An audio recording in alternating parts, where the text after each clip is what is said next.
8 heures du matin et déjà plus de 30 degrés dans cet appartement mal isolé.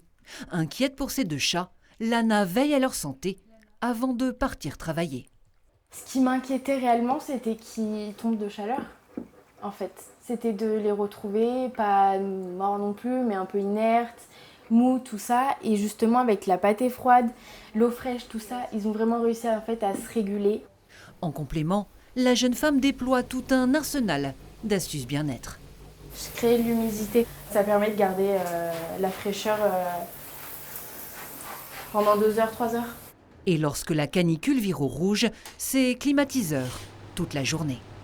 Enfin, je suis prête à tout laisser allumer pour à payer très cher, c'est pas grave, mais pour comment il soit au frais et plus calme, quoi. À la SPA de Brive, il a aussi fallu s'adapter.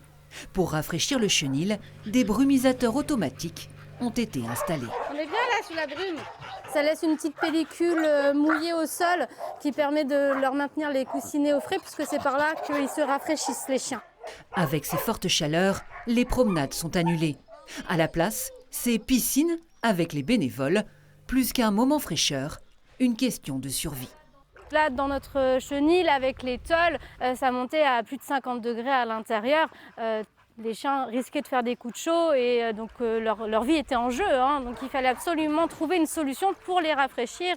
Plus vulnérables à la chaleur, les animaux âgés ou malades, d'où une recrudescence de consultations dans cette clinique vétérinaire. On a certaines pathologies qu'on a vu décompenser un petit peu plus sur des chats ou des chiens cardiaques justement. Sur la faune sauvage aussi, on a eu sur une semaine très caniculaire, il y a 2 semaines à peu près, une demi-douzaine de martinets qui nous ont été déposés. La faune souffre aussi de la chaleur. Un bol d'eau fraîche à l'ombre pour le chien pourra donc aussi servir aux oiseaux du jardin.